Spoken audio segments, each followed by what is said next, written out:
येत्या 12 तारखेला नावा सेवा सीलिंगचं आहे ते उद्घाटन होणार आहे आणि या सीलिंगवरती आहे तुम्ही पाहताय की हे टोल नाका पूर्णपणे उभा करण्यात आलेला आहे आणि या ठिकाणावरून मुंबईमध्ये जाणाऱ्या व्हेकल आणि मुंबईतनं पनवेल उरणला येणाऱ्या व्हेकलसाठी 250 रुपयाचा टोल आकारला जाणार आहे।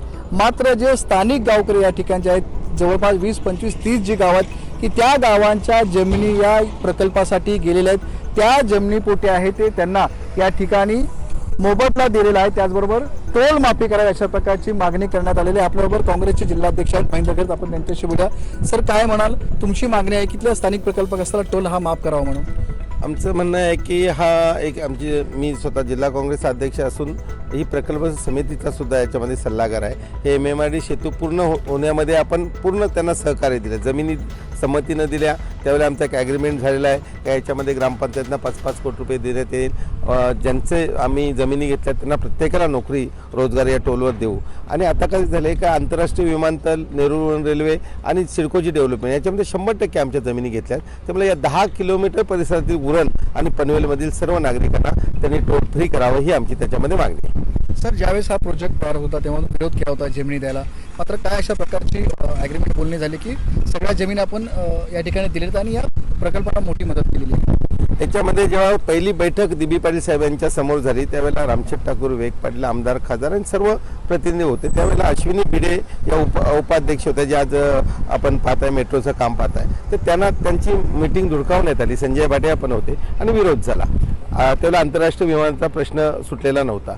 मग त्याच्या माध्यमातून आम्ही जेव्हा भाटिया साहेबांकडे मागणी केली का जर एअरपोर्टचा पॅकेज दिला तर आम्ही MMRD बीच आणि NURला मदत करू, तर त्याच्यानंतर भाटिया साहेबांनी ते नाकारलं का एक्सक्लुझिव्ह ते असेंब्लीसाठी आहे। मग त्याच्यानंतर पृथ्वीराज चव्हाण CM होते आणि मदान साहेब यांच्यामध्ये आमची बैठक झाली। त्यांनी आम्हाला मान्य केले का आम्ही याच्यामध्ये तुम्हाला 22.5% पॅकेज द्यायला तयार आहोत। त्याच्यानंतर एक बैठक झाली, आमचा एक MOU झाला ज्याच्यामध्ये प्रकल्प असताना नोकऱ्या देण्यात येतील। तिन्ही ग्रामपंचायत ज्याच्यामध्ये चिर्ले, जासई आणि गव्हाण या ग्रामपंचायतना प्रत्येकी 5-5 कोटी रुपये अनुदान देण्याचं मान्य केले। आणि त्याच्यानंतर संमतीनं जासई गावामध्ये DB पाटील साहेबांच्या नावाचे जे समाज मंदिर आहे त्याच्यामध्ये प्रकल्पस्थांच्या सर्व आम्ही संमती 1.5 महिन्यात घेऊन दिल्या आणि पूर्ण सहकार्य दिलं। ज्या ज्या अडचणी या सेतू बनवण्यामध्ये येत होत्या तेव्हा MMRDचे कमिशनर असतील किंवा सिडकोचे MD असतील यांनी सातत्यानं मला सांगितलं की याच्यामध्ये सहकार्य झालं पाहिजे, पूर्ण सहकार्य केलं। आज पूल पूर्ण होत आहे। आमचं म्हणणं आहे का आता सर्वांना याच्यामध्ये आम्ही जे राहिलेलं आहे मच्छीमारांची सुद्धा जे काही 80% देणे दिलेले आहेत, 20% देणे त्याच्यामुळे लोकांमध्ये अस्वस्थ आहे, तर ती सुद्धा लवकरात लवकर या 12 तारखेच्या आत दिली पाहिजेत। ग्रामपंचायतचं अनुदान त्यांनी वर्ग केला पाहिजे आणि सर्व या 10 किलोमीटर परिसरातले जे आमचे PAP आहेत, जे आता आमच्याकडे जमिनी राहिल्या आहेत, आमचा जाण्याचा मार्ग हाच आहे, तर आम्हाला टोलमध्ये माफी द्यावी।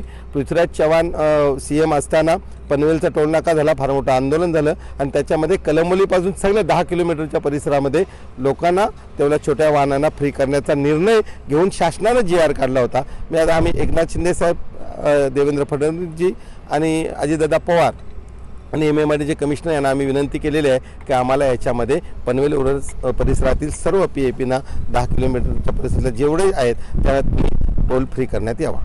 नक्कीच आपण पाहतो की हा जो मार्ग होता या मार्गासाठी आहे ते मोठ्या प्रमाणात जमिनी आहेत त्या स्थानिक प्रकल्पग्रस्तांनी दिलेल्या आहेत, त्यामुळेच आपल्याला या ठिकाणाहून जाण्यासाठी संपूर्णपणे टोल माफी द्यावी अशा प्रकारची मागणी आता पुढे येत आहे। विनायक पाटील, ABP माझा, नवी मुंबई। ABP माझा, उघडा डोळे बघा नीट।